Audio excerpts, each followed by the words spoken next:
and take your question and get you in the queue to speak directly with our guests or with Congressman Gomez.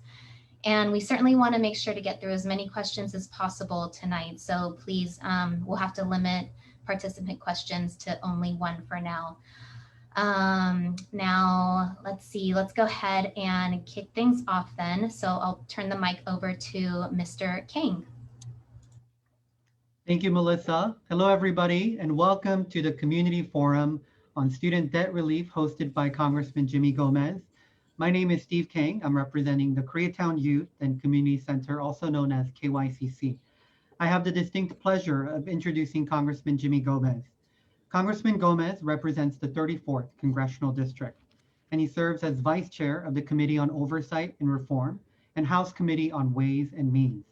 Since his election to Congress in 2017, Congressman Gomez has been a strong advocate for all the diverse communities in the 34th District. I'm especially grateful that Congressman Gomez is hosting a listening session tonight to take input from the community about the need to assist many of our students and graduates. Tonight, you will hear personal testimonies from many of our community members, and I hope you will stay engaged and throughout this process. And now, please give a huge virtual welcome to Congressman Jimmy Gomez.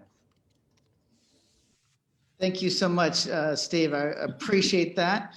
I'm currently in Washington, D.C., and it's been a little bit of a hectic day. Right now, we're trying to finish up a couple of big pieces of legislation. H.R. 1, which is for the PEOPLE Act, what it will do is create a public financing system, pretty much try to end any kind of voter suppression that's going on across the country.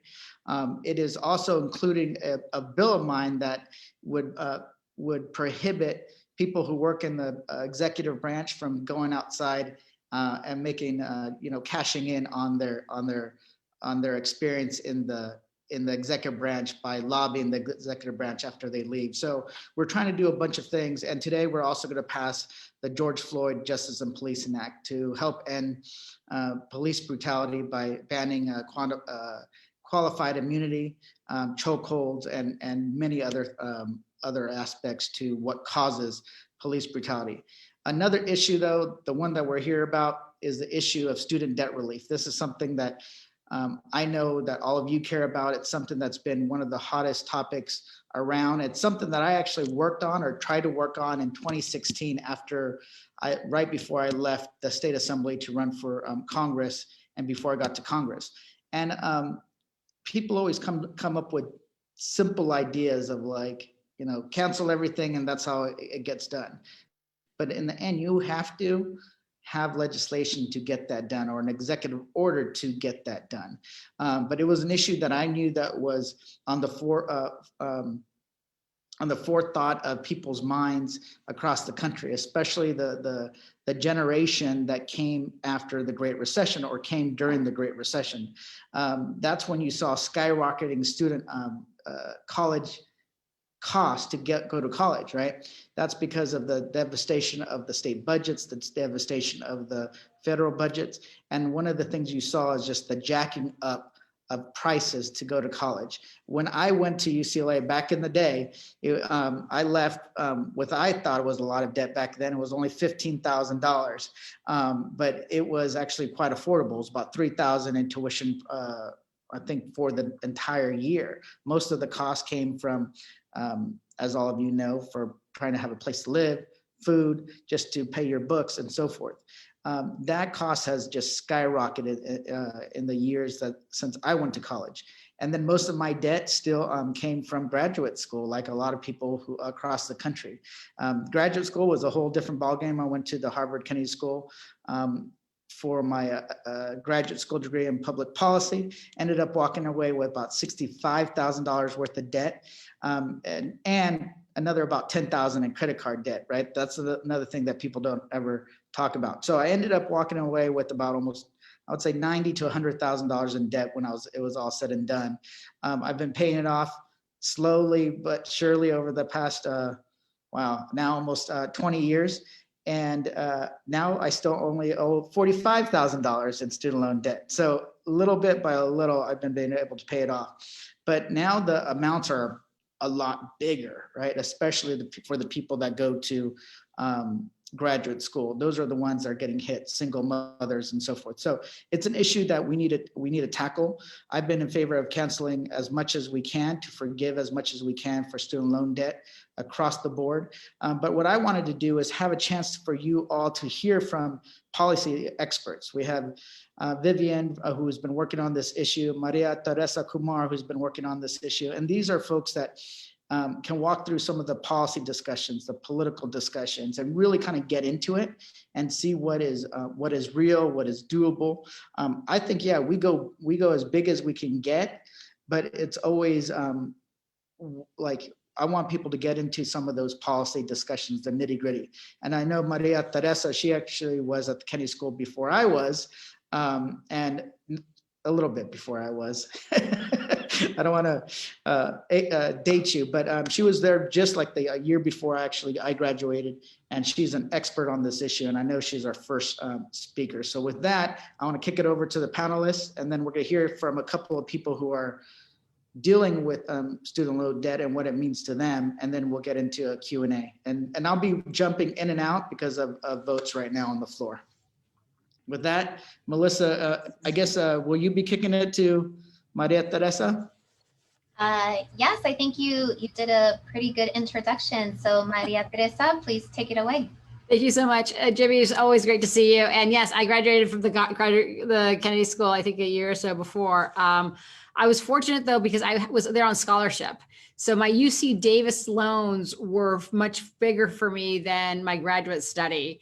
And it was inverse. I graduated from UC Davis almost with $27,000 in loans. And it was something that took me forever to pay off. I think that the work that we're doing right now in this space is critical, because we know that it disproportionately impacts young Latinos and first generation immigrants. The reason I care so deeply about student loans is because when you're talking about $1 trillion of student debt, that basically when someone is in their early 40s and they're still trying to pay it off, it becomes an obstacle to the rest of your life, to economic stability, to the ability to move upwards in the economic ladder.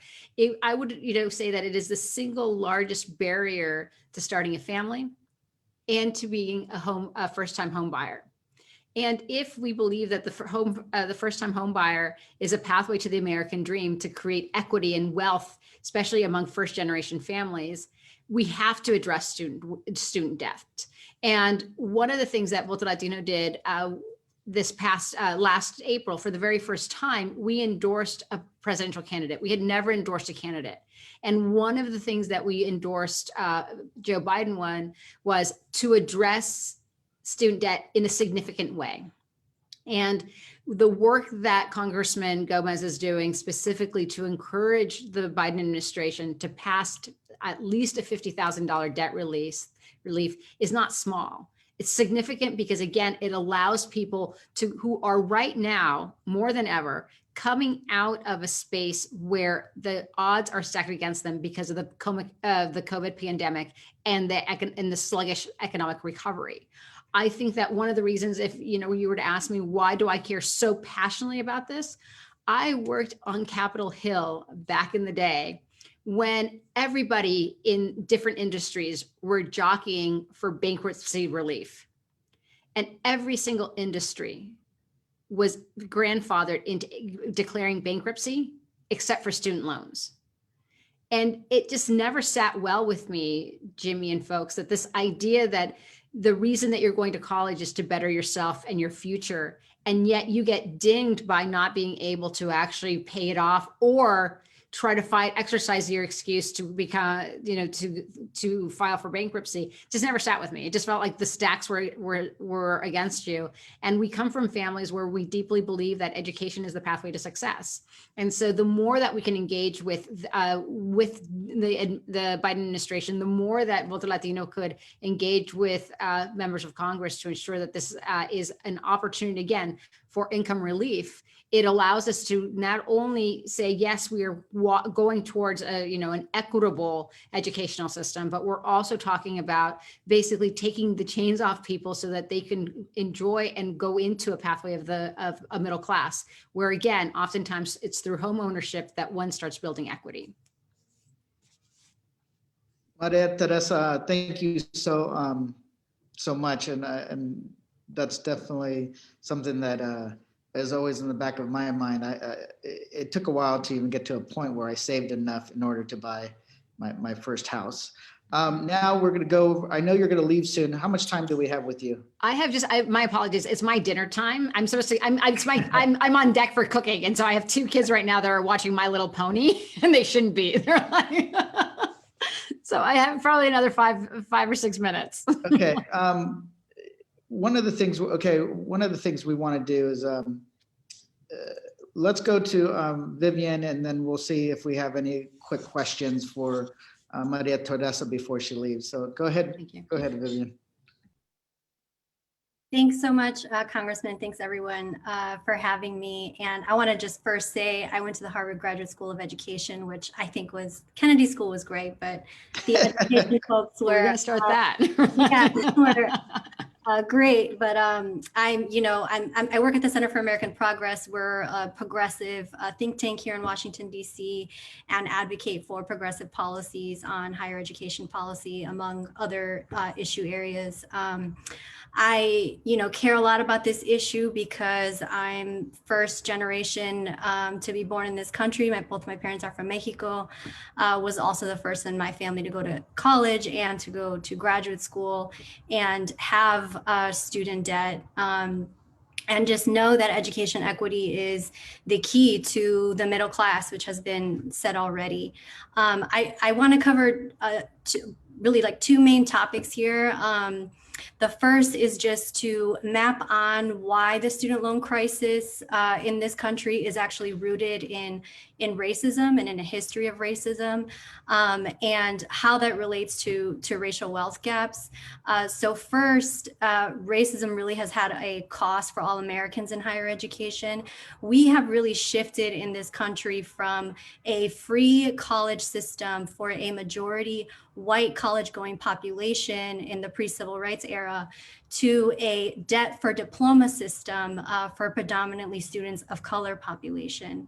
And what I mean by that is 2 generations ago, you could go to college for free or at least for a minimal cost on the government's dime without having to take out tens of thousands of dollars in loans. In fact, it was a hallmark of the social contract of racial segregation at the time, in which public colleges were meant to be well-funded. There's at least one in every state, and really was enrolling a whites-only population.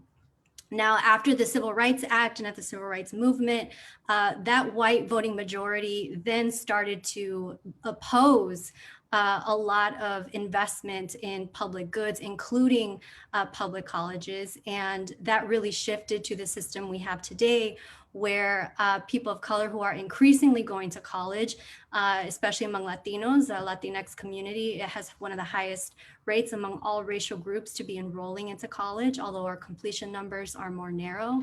And that's really led to what I call this debt for diploma system we have today. And as was stated earlier by Representative Gomez, the 2008 Great Recession is really what led to this creation of the student loan crisis we have today, because states divested from their public colleges, and that meant that colleges had to increase their costs and students had to take out more money to go to college. So today we have 43 million Americans who owe a collective $1.7 trillion in federal student loans. That doesn't even account for private private student loans, of which many students of color particularly have, especially those who have gone to for-profit colleges. So this is just a pervasive problem. And we know that particularly in the Black and Latinx community, wealth is only 1/10 that of white households. And so if we don't address this critical issue of federal student loans, we are only exacerbating racial wealth inequality and disparities that we see in our higher education system. So I'll stop there and then see, because I know Maria Teresa has to go, but see if we have any questions so far. And you brought up a couple of interesting points, and you're somebody that I contacted, as you know, to pick your brain about kind of the situation we're looking at when it comes to college. And that's what I noticed as well, that it was free when it was a predominantly white population attending college, and then as more and more minorities started going to college, all of a sudden it started getting expensive. And we see the same thing. There's a thing called legacy admissions. And the legacy admissions didn't really apply to brown people, because the first, say, Latina legacy at Yale University is a friend of mine. Her name's Felicia Escobar, and that wasn't until the late 90s. So think about that. Legacy admissions didn't apply to Latinos because there was no Latinos to go until very end. So, and they always try to get rid of all that stuff until, you can say the Latinos and the brown people start showing up. One of the things I want us to kind of hear from folks, I want to hear, let some of the folks share their stories. I know Paul Lee he's a constituent of mine, and he wanted to share his story when it came to student loan debt. So let's let Paul share his story, and then we can also take some questions through the audience, because I want people to ask questions and be able to go back and forth and have a discussion on this. But Paul. Hey everyone, Congressman Gomez, thank you so much for the opportunity to speak on my experience with student debt. So I'm Paul, I'm a longtime K-Town resident, born and raised here. So my brother and I, coming out of college collectively, we have over $270,000 in student debt, so almost $250,000. I have 70K. My brother has over 200 at the time we graduated. So I studied engineering. I went to UCLA, go Bruins, and then Berkeley for my bachelor's and master's. Well, my brother, he did the cooler thing and went to art school over at Otis. So when we were seniors, we did what we were told. Go to the best school you can and follow your dreams. And I'm pretty sure no Asian parent would not let their kids go to UCLA. So we did what we have to do. We took out loans and we went to school. College and grad school was pretty great, but it wasn't until the first few years out of school that we really felt the weight of the debt. So again, $250,000 between the two of us. Coming out of college, we were unemployed. We were looking for work, really hard on my brother, being an artist. When did you come out of college? So we both graduated at around 2016. And so, yeah, coming out of school, it was really hard finding work, especially for my brother being an artist. And it messed with us emotionally because there was a lot of sources of stress, anxiety, friction with our parents because they had to co-sign. And I don't think they really appreciated being on the hook for that much money, having two kids, unemployed, still living at home. And yeah, definitely harder on my brother because he took out all of his loans with private loans, and the interest rate on that, don't even get me started on private interest loans, because that just seems ridiculous and almost inhumane. Just how much money you have to pay on principal. So fast forward to today, we're doing relatively all right. I've paid off the majority of my loans. I'm able to start saving and becoming what I perceive to be as a fully functioning adult. But my brother, on the other hand, we still got a little ways to go for him. And so having experienced this insane burden, this mental and economic burden of student debt, I wish that every student was able to pursue their dreams without feeling this type of trauma.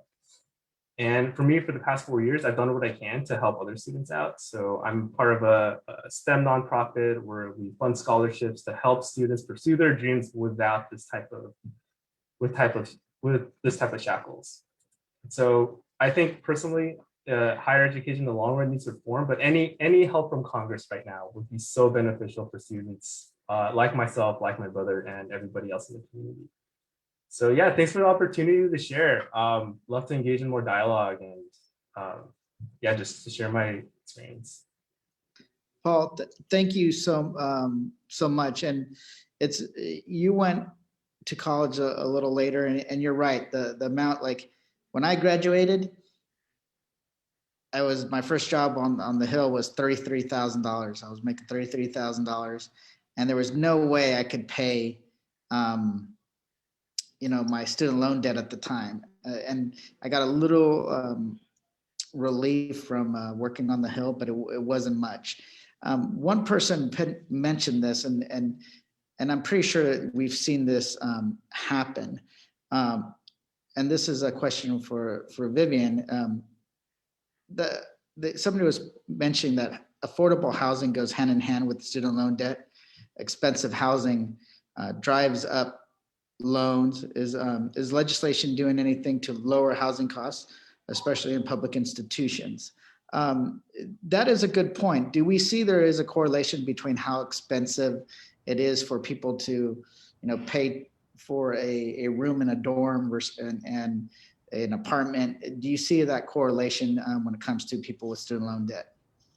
Yeah, absolutely. And I think that, this actually goes to a bit of a broader issue that we have in higher education, which is that any student loan cancellation that's done for one time is not going to fix this problem that we have of students continuing to take out more and more debt. So what we've proposed at the Center for American Progress, in addition to student debt cancellation, is a debt-free college system. And what that means is that students who are low income should be able to go to college without having to take out any debt. And that should include no debt for living costs. We know, especially at the community college level, that increasing costs especially in expensive places like California can actually be a huge deterrent for students to complete their college degree.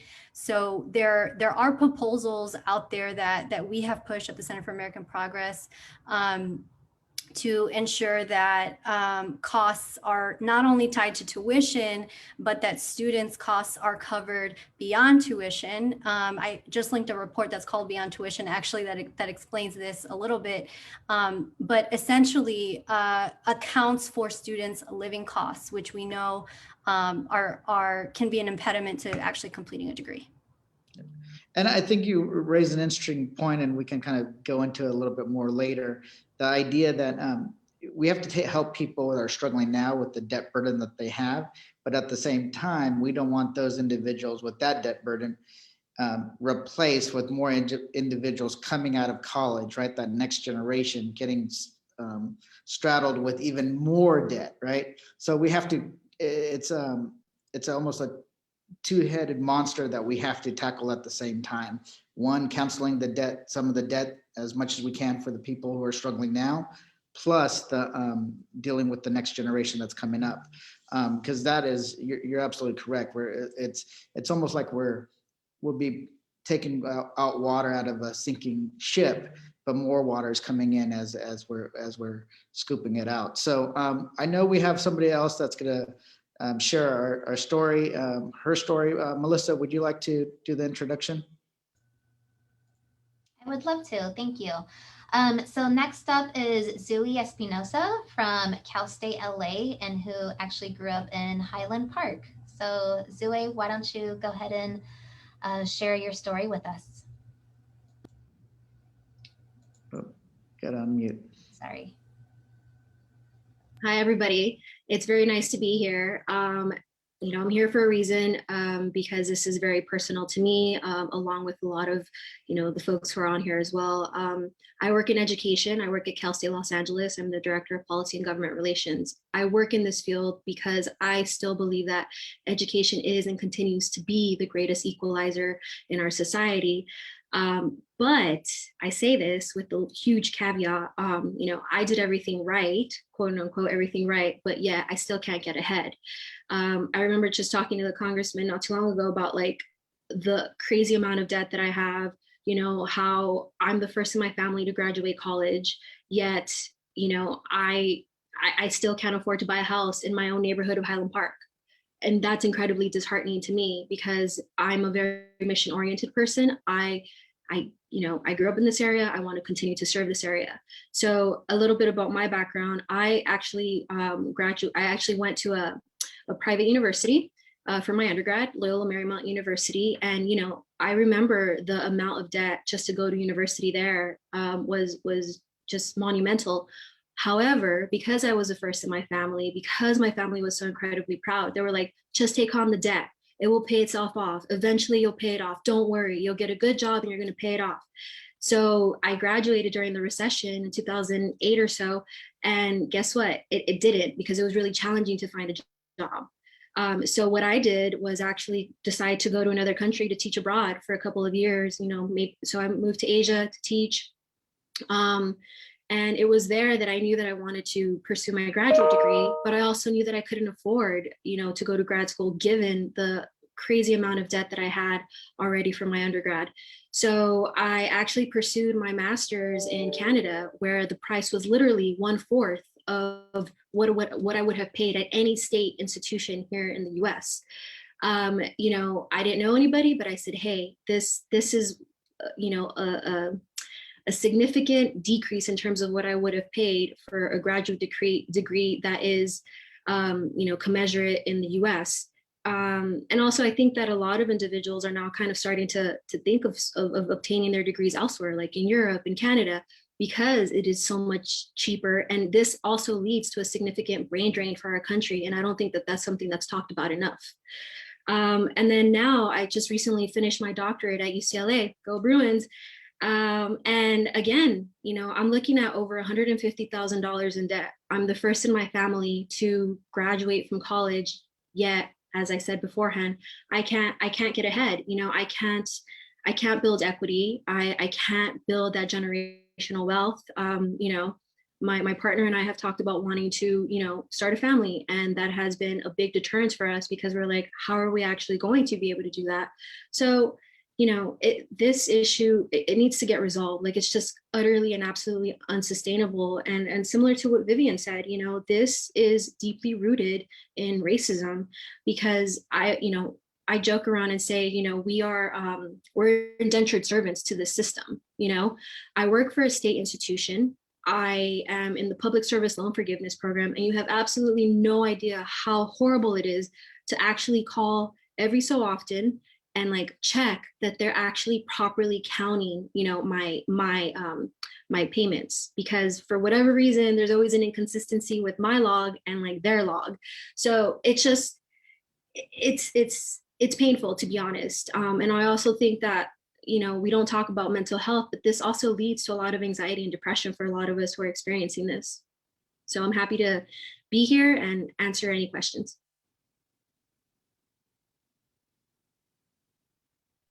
No, thank you so much. And maybe there's some questions that we can use on that. I know JC Cruz was there. JC, if you're back, I wanted to let you ask your question.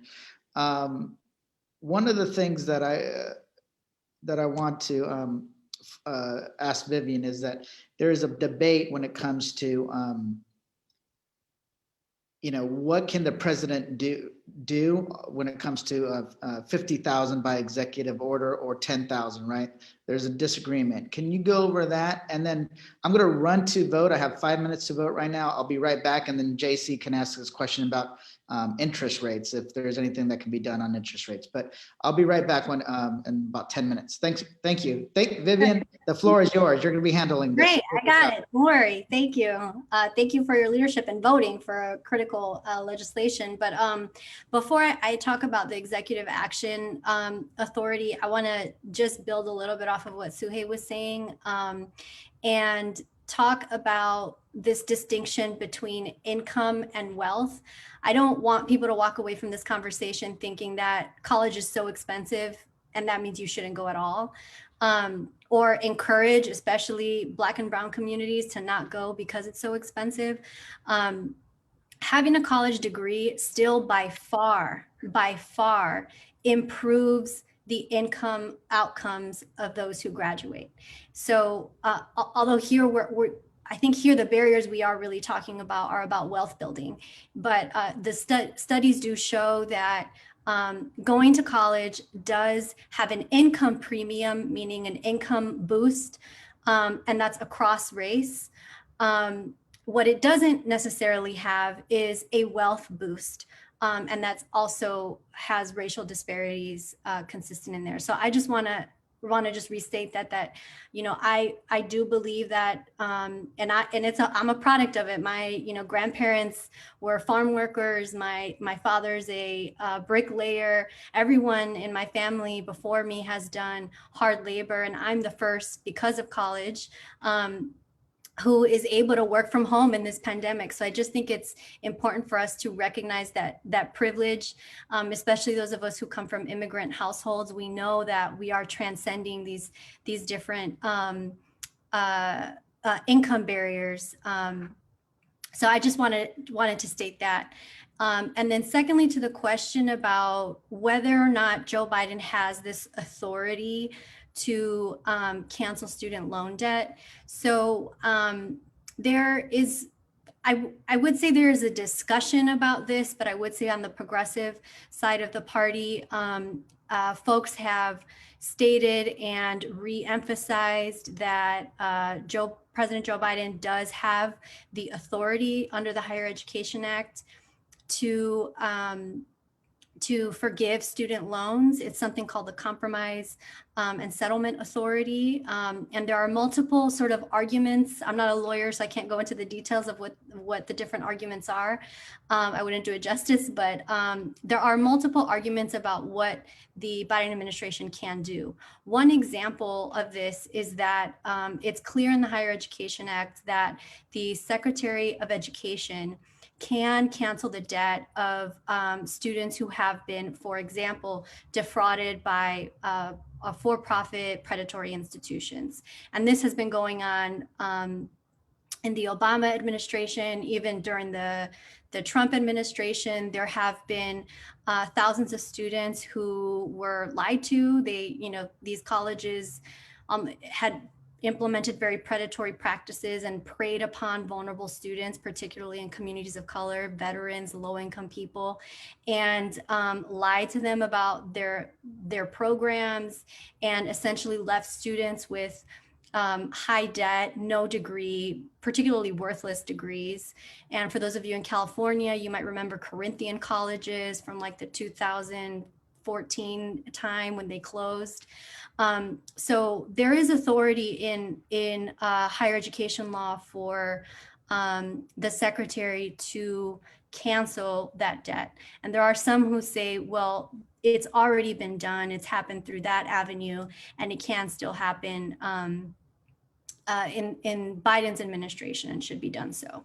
So that's a little bit about what that's about. Typically, I think the counter argument is that this is something that the president should not be able to do and should instead be done through Congress, which presents, of course, different political obstacles, particularly depending on the cost, because the cost of canceling $10,000 is $370 billion compared to canceling $50,000 for everyone. It's like 1 trillion. And so I would say that the obstacles are higher if it's passed through Congress, because the cost will be higher. And you're hearing these discussions now about the rescue plan, right? Is the GOP doesn't want high costs, and Democrats want to be able to provide more relief. So this battle about how much money something costs is definitely part of the conversation of if something is politically feasible. So I'll stop there. And then I think someone else had a question, or Melissa, I don't know if you want to jump in here. Yeah, thank you. And so sorry to put you in the hot seat as the congressman goes to vote. You're super fantastic. JC, I know that you're back. Do you mind asking your question now, and I can just unmute you? Okay, cool. Let me find you really quick.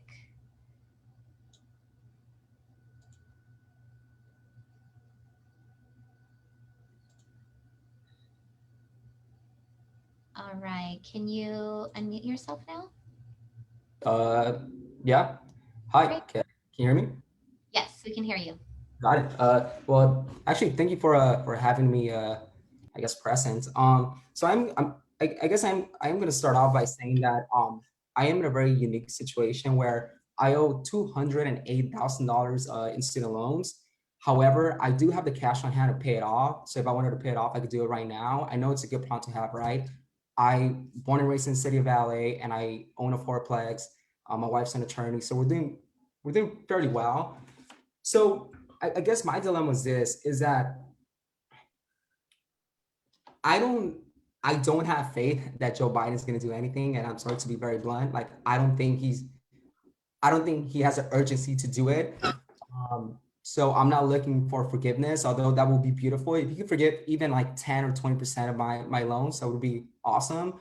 But I don't think that's the case. So what I am looking at is, for one, we do have compound interest. Of course, we're adults here, so we understand that whenever you have a credit card and you have compound interest, that's the worst kind of interest. What can we do to change that to simple interest? So instead of me maybe paying off $208,000 right now, just paying off completely, which I think is a waste of money just because I could invest that money and make more money in the long run, I could actually pay it off. The problem with that is that if I refinance it, let's say with Earnest or SoFi, the interest rate right now that I'm getting is a 3.8 or 4%, or maybe even lower, depending on how many years I get. But it's still about 3.8, 4%, right? It's still kind of high. With the compound interest that we're accumulating right now, I actually left USC for I got my master's there with $176,000 back in 2016, and now it's accumulated to 208. I've been paying every month, and right now it's beautiful because obviously we're hitting the principal. But with compound interest, it's like it's really hard to make a dent. I guess second to that is, would it be possible for, I don't know, and I guess a congressman is not here, but I don't know if the president could actually do this. Maybe instead of forgiving the loans, because I know he really doesn't want to, can he forgive the accumulated, the interest rate, the interest that has been accumulated? And third to that, can they lower the interest rates for our unsubsidized loans, which most students who went to graduate school have? So I'll answer the last question first because it's the easiest, and then I think I'll go backwards. But interest rates are set by Congress, so that's not something Joe Biden can do. It must be done through Congress, and typically does not change that much. Although you could see some kind of interest reform effort to try and address some of these compounding interest issues that you're talking about. JC, I wonder, are your loans private or federal or both? They're both. No, sorry, I couldn't read your. No, they are. So sorry, I was muted. No, they're federal. You're federal. Okay. So I think, a lot of students and borrowers kind of go through this process where you're sort of at a decision point where you have to really look at your finances and say, what is the best option for me? Because sometimes refinancing your loans, if you factor in the amount of money you think you're going to be making, or at least minimum of what you're making now, it could be that you may have less money to owe because you're refinancing at a lower rate.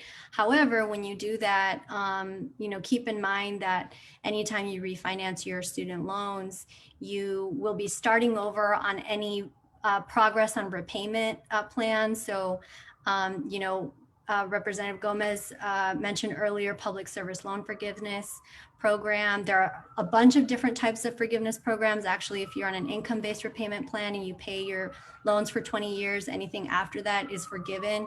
So if you are to refinance your loans, I would just consider what are your clock will restart on those things. So you have to sort of think about what are the pros and cons. If you refinance through something like SoFi, which is private, that's not a federal program, you are also ceding over any benefits that federal loans give you, like forbearance, like deferment, if you ever lose your job, or something, you have a devastating economic circumstance.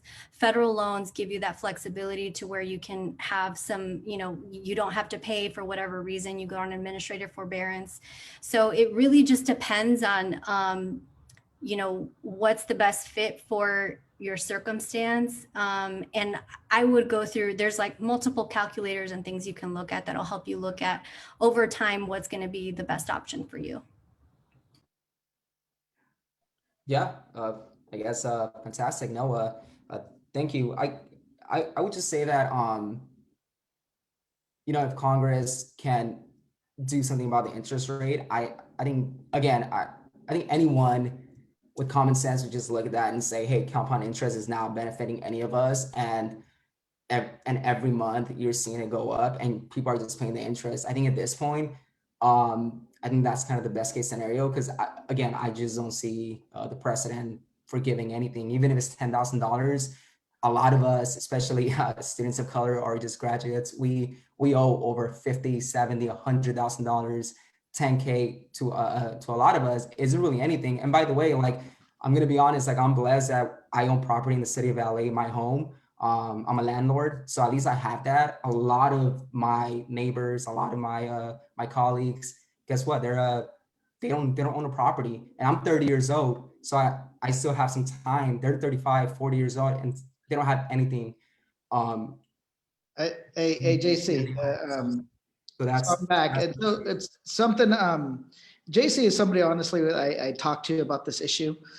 He's the one who was bringing it up, and he didn't share a lot of his personal story, and I want people also share some of their personal stories. So JC is also the reason, like, he didn't just become debt with 174,000 just because. It was because he was a parent trying to pay child support. He was taking out money in order to live, deal with rent, but also pay the child support that he was accumulating, right, to live up to his responsibility. So he built up this debt. So there's something, and there's some statistics when it comes to that, and which Vivian told me, that a lot of the people that accumulate the most debt are the single parents that are in school.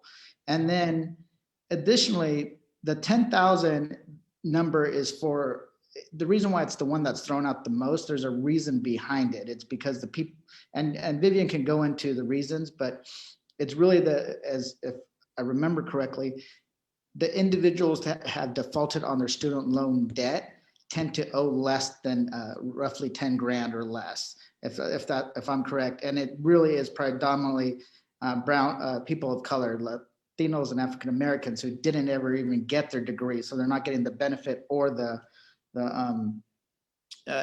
they have the burden of the debt from not getting it. So the votes, another vote's called, but I think, can you touch upon, like, why is that 10,000 figure being sent out so much?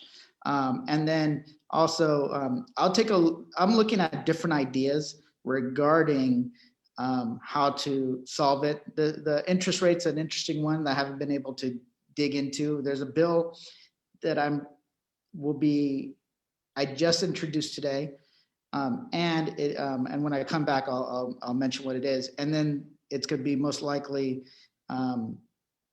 passed in the Senate. So I'm feeling pretty good about it, but we have to keep it tight-lipped for the next several days until they pass the budget reconciliation. So I'm going to be going back to vote, but if you can hit on those 2 points about, like, why is the $10,000 constantly brought up, and the issue of, like, single parents, because that's one of the things that JC's story highlights, is that single parents are often the ones with the highest debt burden.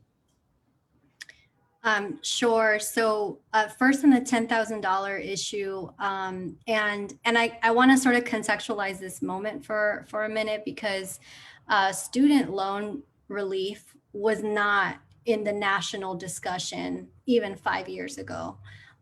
So the reason why $10,000 has become sort of a popular policy position in the Democratic Party is because for years, for decades, advocates were pushing for the federal government to address all of these defaulted borrowers who, when you default on your loan, it just causes horrific circumstances for you academically and financially. You are, for example, it's very difficult to even rent an apartment, to access credit of any kind. It's, you can't enroll back in school. So if you've withdrawn from school, if you haven't completed, it's really just has a lot of barriers and challenges to it. So the reason why $10,000 is kind of a popular policy position right now is because many of those who have defaulted owe less than $10,000. Now, about half of Black borrowers default on their loans, and about a third of Latinx borrowers default on their loans. So these are typically people who have not completed a degree, people who have dependents, and are more likely than not Black or brown. So that's the reason. And I kind of want to emphasize, like, even saying that $10,000 is possible is like incredible to me, because this was not the case even 5 years ago. Now, the piece around interest rates, I think, is an interesting one. I will sort of note here that the cancellation of $10,000 would apply disproportionate to Latinos in a positive way, because most Latinx borrowers owe between $5,000 and $10,000. So I know we're talking about very high debt sort of levels on this call, but I want to contextualize that in a larger picture also, which is that most Latinos have less than 10K. 77% of Black borrowers owe between $0 and $40,000. So that's to contextualize like where you are sort of on the debt level scale. On interest rates, we have a proposal and a few ideas that we've put out that I'll share in the chat that are about changing repayment plans, because what we found is that if you're on an income-based repayment plan, sometimes those plans are like 20, 25 years, depending on what plan you're on. And it ends up just resulting in excessive interest rates or negative amortization, or just a ton of interest on top of your principal. So we've proposed ideas to change the repayment plans so that to shorten them, to find ways to address interest so that some of those issues are better accounted for. And I think there was a third part of the question that I'm now forgetting, but that's where I'll leave. No, that was super helpful. Thank you so much, Vivian. I was actually reading earlier today that the median total for student loan debt here in our congressional district is almost $20,000. So I think, to your point, really just putting like real different other numbers into this as an example is really helpful to better understand things. We have a couple comments also from our folks on Facebook. Vivian, do you mind if I continue to put you in the hot seat and ask you the question? Thank you. So this is from a teacher, a gentleman named Scott, and he says that a lot of teachers had to get private loans for credential programs, and they want to know if these private teacher loans could also be included in congressional or executive action. So right now, all of the proposals that the Joe Biden proposal plan to forgive student debt only covers federal student loans. Even the plan that Senator Elizabeth Warren and Representative Ayanna Pressley have put forth around $50,000 also only applies to federal student loans. So I think there could be a world one day in which private loans are addressed, but I'm not seeing that as something that's going to happen in this administration. Unfortunately, because teachers, I think often, there are so many costs associated with the credentialing that's needed.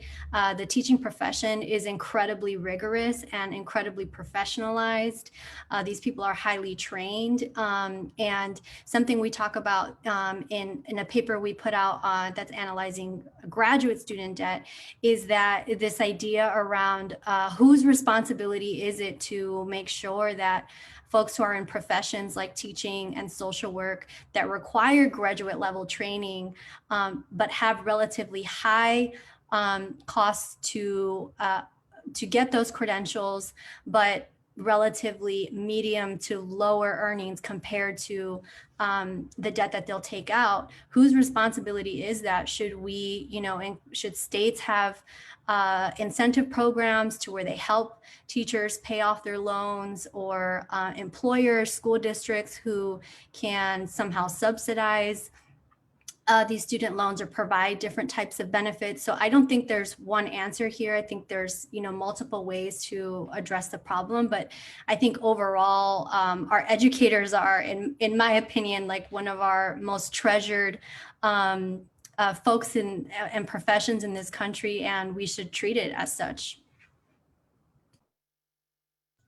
Thanks, Vivian. Well, I know that the congressman and the team really like to use these forums to be able to brainstorm future legislation and everything. So that's definitely something that we can look into as well. So I just want to check in with folks.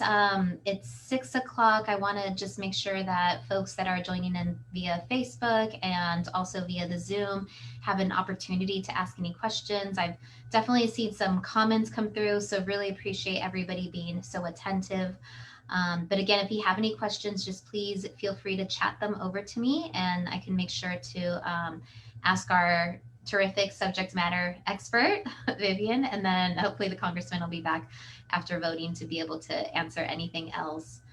And let me just look at the lines real quick.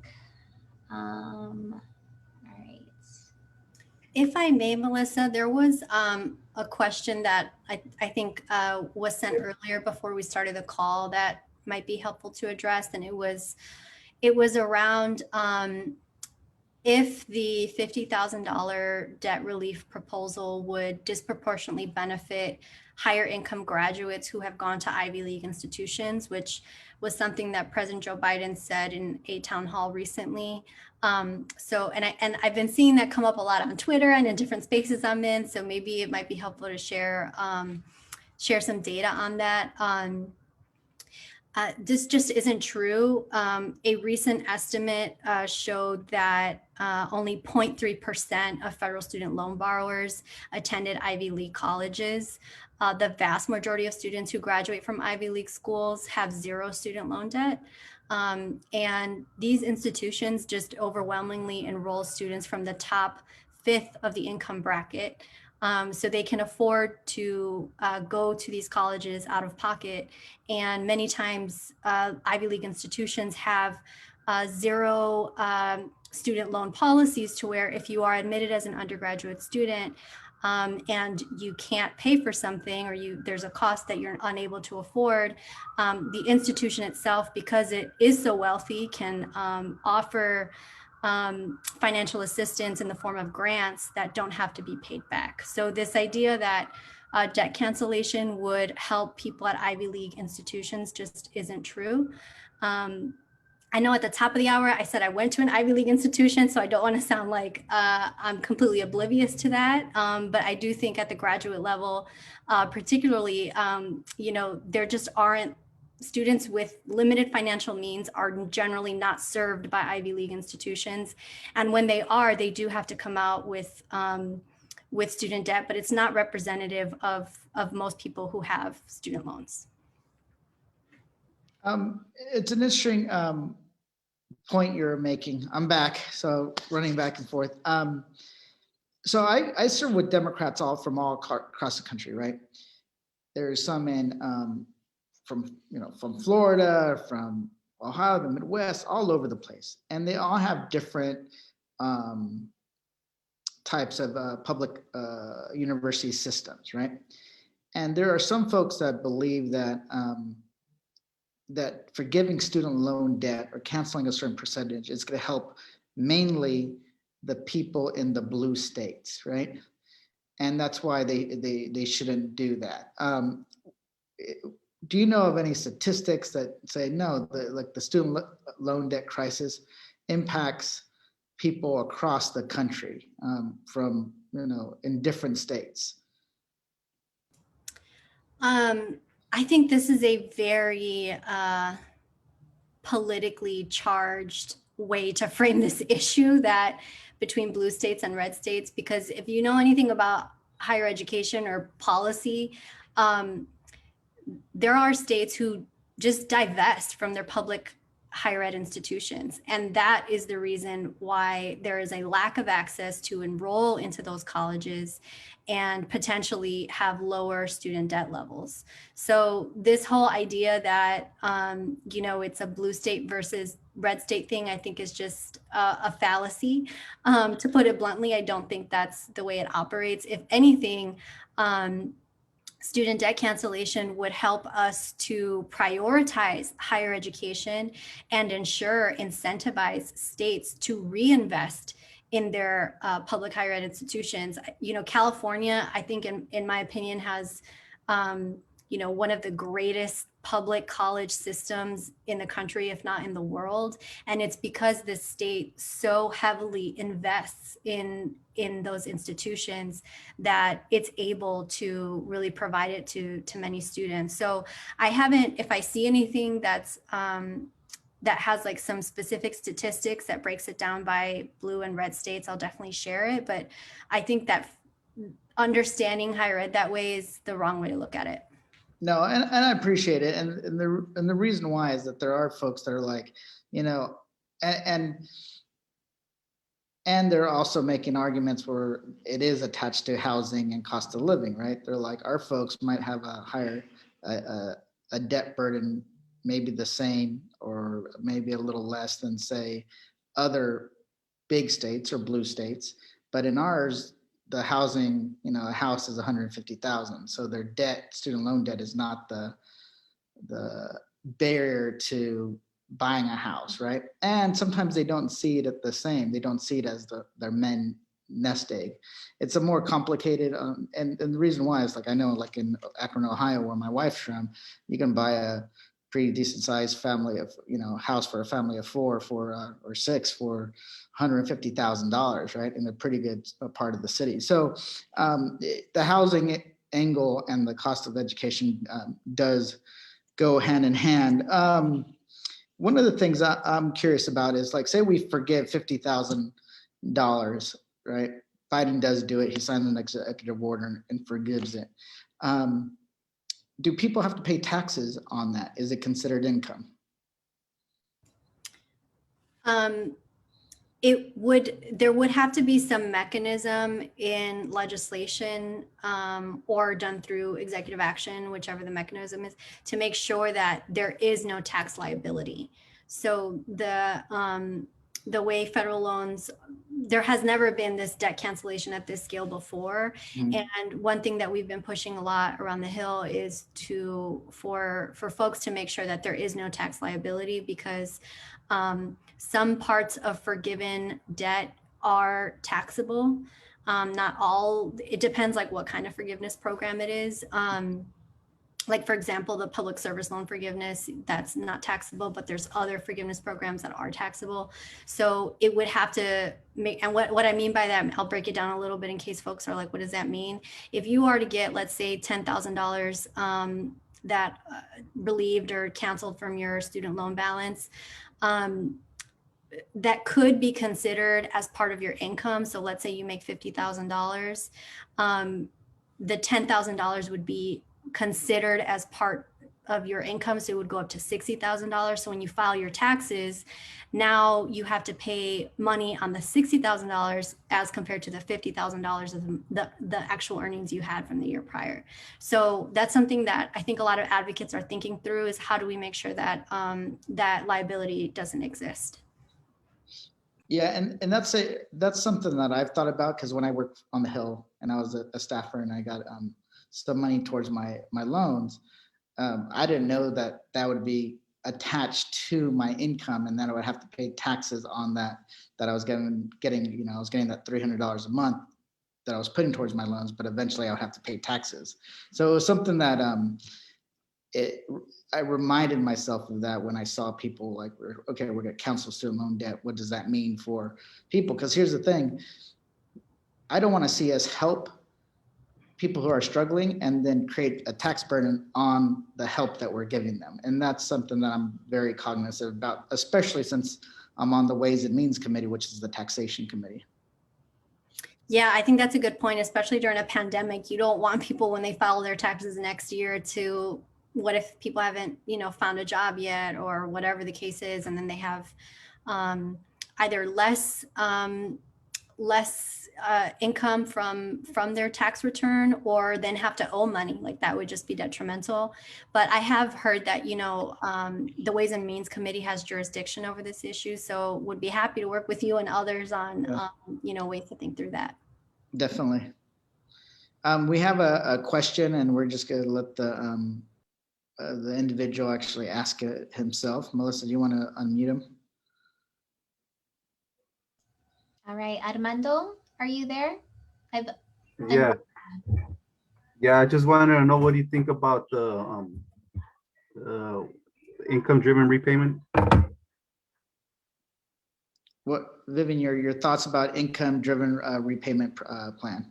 Yeah, I want to know if you can explain it, or what you think about it. Yeah, it's a great question.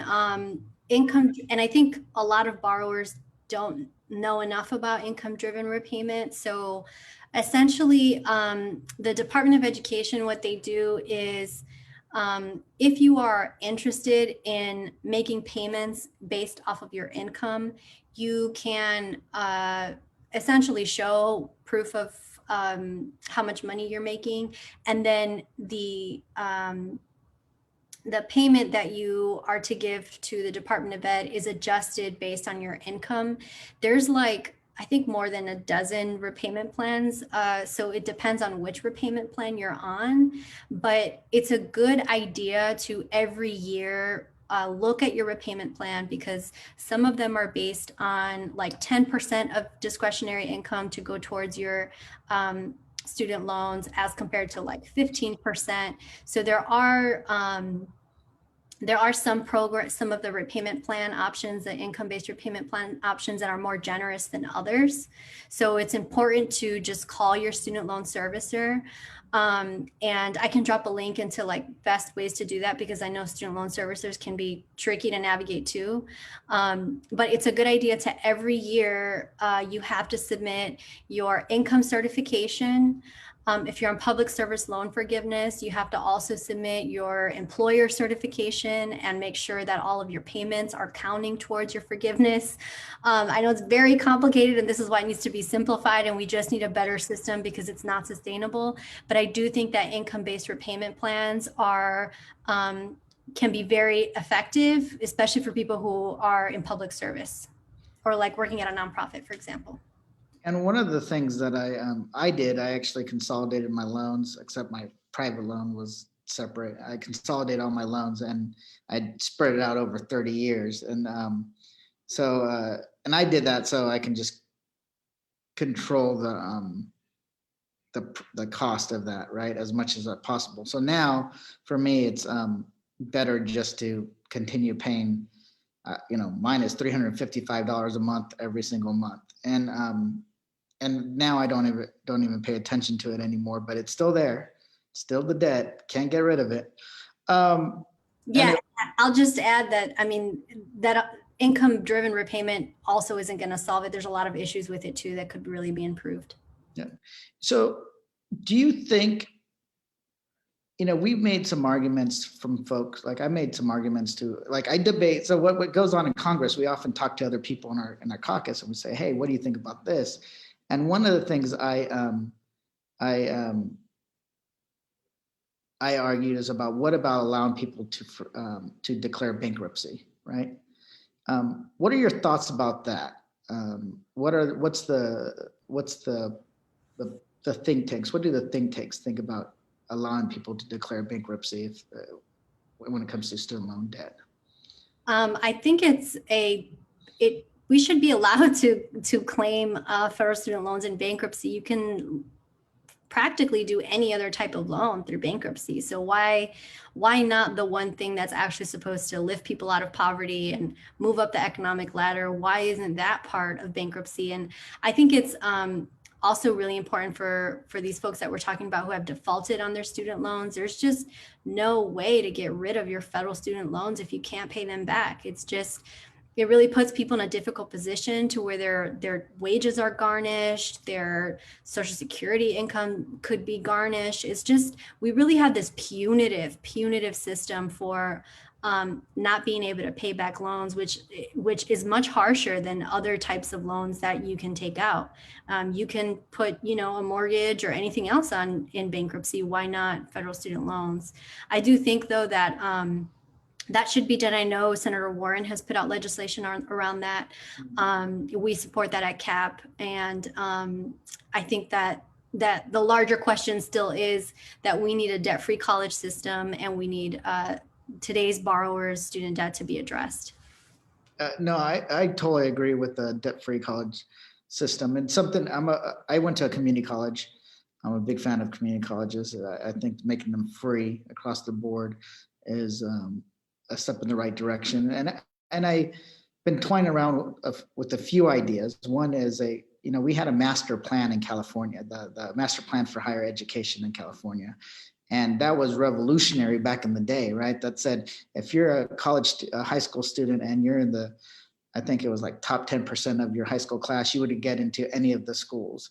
And it was essentially free, right? And Cal State's had a certain function, the community colleges have a certain function, and that over the years has broken apart. But I think having a master plan for higher education for the country is something that's needed. Something like, and I hear everybody on this call, like that you guys were told to do the way you do well in life, right? How do you do well in life? Well, you work hard, you play by the rules. You go to college, you go to the best one that you can do. It doesn't matter if you take on a shit ton of debt, right? And then you're gonna do better in life and you're gonna pay off that debt. And it does happen a lot of times, but not always, right? The facts of the matter are most people are struggling under a mountain of debt, right? And that belief that the system is broken, right? That it's not doing what it was supposed to do. And the pandemic revealed it, right? The pandemic revealed it across the board. People are, they couldn't go to work, healthcare, eviction crisis looming, all this stuff. And I've been making an argument that we needed to think of a new social compact for the 21st century that matches the economy and the education that's needed to actually get by, right? To do well, not to get by, but to do well, right? To go into the middle class, to stay in the middle class, and then to build wealth for future generations. So that idea is something that we need to push, is that we need a new social compact across the board, right? When it comes to work, when it comes to retirement, when it comes to education, when it comes to housing. And that's how we can transform it. And it is building off the legacy of the New Deal from FDR and the Great Society by Johnson. But those were plans and laws and programs were passed, way before my time, right? Way before anybody who's going to college now, people who are starting families. So we have to evolve and reform our thinking around what is a social compact for a 21st century. Playing off the debt is part of it, right? Helping people with student loan debt is part of it, in my opinion, and then controlling the cost of college. There's some other ways. How can we make also college more affordable? I know that I was talking to a constituent, and this is one of the reasons I love talking to constituents. She works for an organization, and she said that one of the drivers for that's a hidden driver in going to college now is that in order to get your your class notes or your books, you need to get these codes, and these codes, you can't share them, you can't copy the paperwork. Are there hidden costs of going to college now that, like, maybe when I was in college in the late 90s and early 2000s that exist now that didn't exist then? Yeah, I've heard that is a common example of just around book sharing, or, some universities will, have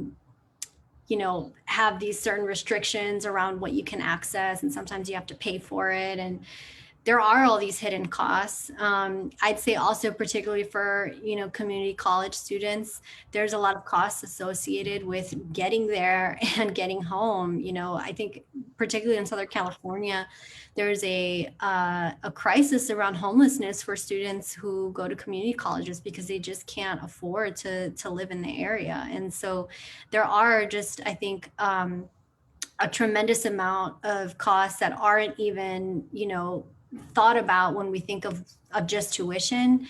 I will say that the year-end bill in December that was passed gives the Secretary of Education authority to regulate non-tuition related expenses. So that's, I think, a positive thing, that we can have some sort of federal regulation or rules or guidance to make sure that there's not, surcharging on certain types of fees. I don't know what the Biden administration will put out around that, or how restrictive they'll be, or if they'll be more of like partners and trying to guide folks through that. But I do think that we certainly underestimate what it costs to go to college. No, thank you. I know a couple more questions have come in. Melissa, do you want me to just read them, or do you want them to ask the question? So I just want to be extra respectful of people's time. Why don't you go ahead and read them? Okay. One question is, part of it is anything being done about the root cause of the crisis? Tuition is increasing exponentially. Can anything be done? And college is often a mixture of different federal funding and state funding.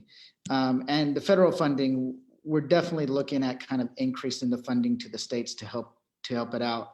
But we also have to figure out how to control those costs. I know when I was in the state legislature, I got in 2013, and that's when you starting in the Great Recession, you saw double increases, right? And the cost of tuition.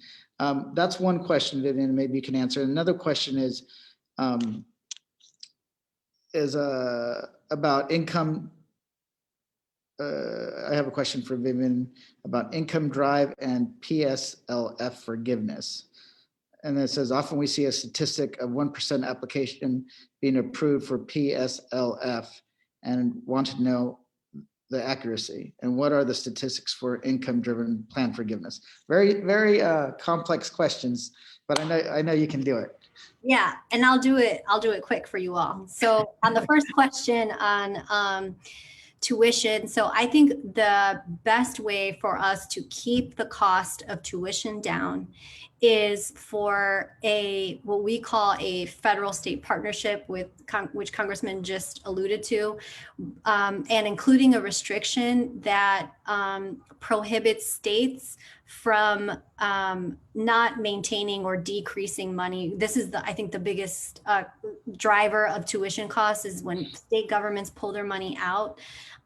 That's what has caused the increase of funding, or the increase of tuition, excuse me. I'm sorry, it's 9:30, so I'm getting a little bit like my words aren't coming out straight. I voted till 3 a.m. last week, so yeah, I'm sure. I'm going to keep up with you all. So that's the main driver. So a federal state partnership that maintains state level funding is, in our view, the best way to ensure that costs don't increase exponentially, especially now that we're in an economic recession. We have to be careful to not go back to what happened in 2008. In fact, many states aren't even at pre-recession funding levels for their public colleges. The second question around public service loan forgiveness, I'm forgetting the exact statistic, but the overwhelming majority of, I want to say it's like 75 to 80% of of folks who applied for federal student loan forgiveness and did not get it, did not receive it because they had not completed their 120 qualifying payments.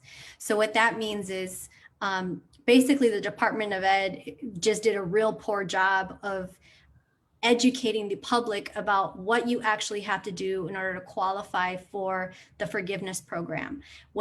One of the qualifications is that you have to make 120 payments. So what happened is essentially that a ton of people applied, but they hadn't completed their 120 payments. So it looks like only 1%, or it's like a really ridiculous, abysmal amount of people haven't received it. So it looks like it's like negligence, or like the government doesn't want to follow through on their promise.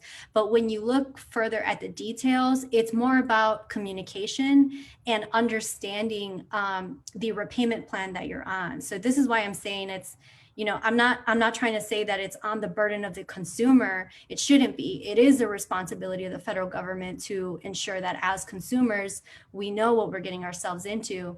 But during this time, as the public service loan forgiveness continues to have problems, it's increasingly important to make sure that you do your employer certification form every year, you do your income certification, you make sure that, like Suhei said earlier, that all the payments that you have as qualifying to go towards that are what they have as qualifying towards that. So keep records of everything and document everything. It's just going to be the best way for people to access that forgiveness program.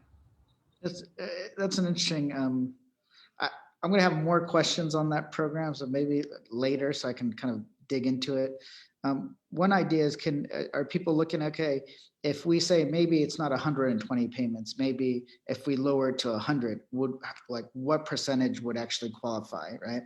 I'm curious of that, because could Congress then go and retroactively do that, right? Like 120 payments is quite a bit. So it's quite a bit. Another question is, has there ever been any consideration for cost of living with regards to IBR plans? It costs so much more to live in California than it does in other states. Right now, IBR does not account for your cost of living in the area that you're in. It purely is based on your income. Would Congress have to change that? I don't know. I can check and follow up, but I believe that's something that has to be done, or that could be done through administratively, but I'm not sure, so I can double check. Okay, and so one of the things I like about these forums is to like have people ask questions that I haven't thought about, that allows us to have that discussion, because then I'll go and ask, the committee staff.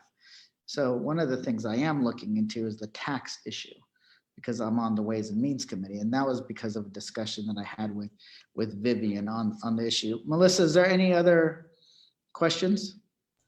No, sir. I think we got them all. Okay, I know we're at time, but Vivian, would you like to give some last words to everybody when it comes to the issue of student debt? Sure. Well, just want to thank you all so much for hearing me talk about these very complicated issues that I think are like kind of boring for most people. But I think it's like incredible that so many folks are interested in this issue, and I would encourage you all to engage your elected officials on what you think the country needs on this topic. To my knowledge, neither of the California senators have co-sponsored the $50,000 plan, but overwhelmingly, student debt cancellation is an issue that the American public has been hungry for. Families want to be able to send their kids to college without crippling a generation with student debt. Borrowers are right now facing the worst student loan crisis we've ever seen in this country. So our leaders need your voices to make real change. So I encourage you all to really keep doing what you're doing and getting involved and making sure your elected officials know what you think the country needs. Yeah, Vivian raises a great point, that this issue wasn't on people's radar. Remember in 2016, Bernie was talking about it, but the legislative plans back in 2016 were not very well developed, right? And there was definitely not a consensus. People were not saying, hey, this is, we should do X, Y, and Z. When you see Chuck Schumer, right, starting to talk about student loan debt, you know that you've made progress, right? When he's leading the discussion, when it comes to counseling 50,000, it's because people were raising their voice that this is hurting us. And some ideas were already out there. I know in New York, they started a program called Kickstart Your Future. It's kind of a program I was looking to replicate in California in order to help students get started with their lives right after they graduated. This is something that, yes, it is popular, but we got to deliver on the promise, right? If it's love $50,000, or is it $10,000? But is it also a reform to the interest rate? Is it a reform to controlling cost? And there's different ways to tackle it. I think we need to counsel as much as possible, but I'm also looking at how do we help working class people. One thing I introduced was what's called the EATS Act. It's enhanced SNAP benefits. So if you're in college, SNAP are basically food stamps, and instead of being required to look for work or work some hours, going to college full time would be your job, right? That's what would qualify you. So there's different things you can do. But yeah, it's definitely more difficult now than ever before. But yeah, I still believe that going to college is worth it, right? It changes the way you think. And at the same time, unfortunately, it creates a market trigger that says that you can do a certain job that you probably could have done anyways beforehand. JC is somebody that I've talked to. He's done a great job with his career, what he's done. Everybody on here has been doing amazing work, but we want to provide real relief and then figure out how do we make college affordable for that next generation, for your kids, right? Imagine what it's going to be like if we don't control those costs. So I want to say thank you to everybody that's been here. This is going to be put up on the website so people can view it. We'll take some questions and we'll cut them up a little bit and post them. This is not the last thing when it comes to this discussion. So I want all of you to be involved and to educate and share information with your friends, right? Maybe we'll do a workshop on how do you deal with student loan debt, right? In a nuts and bolt way, like, what are the different plans? What can you do with your finances, and really provide that service to the constituents of the 34th Congressional District, because it's not going to be solved right away. But I'm pushing. It's something that we've been pushing Joe Biden to do. He said he's in favor of the 10,000. He wants Congress to take care of it, and some people in Congress want him to take care of it. Either way, we got to just take care of it. Doesn't matter who does it. So thank you all for being here. And Steve King with KYCC, thank you. Maria Teresa Kumar with Voto Latino, Vivian with the Center for American Progress, Paul, Zoe, everybody, and JC for being an active constituent and making sure that I never let go of this issue. So thank you all for joining. And yes, you will be seeing legislation that comes out of this discussion. So I want you to know all that I'm going to take what you said and what we learned and turn it into action. So thank you so much. I'm going to go and vote one last time. Thank you. Have a good night. Thank you. Thank you, everybody. Bye. Thank you, Congressman, for getting out and voting. Be well, everyone.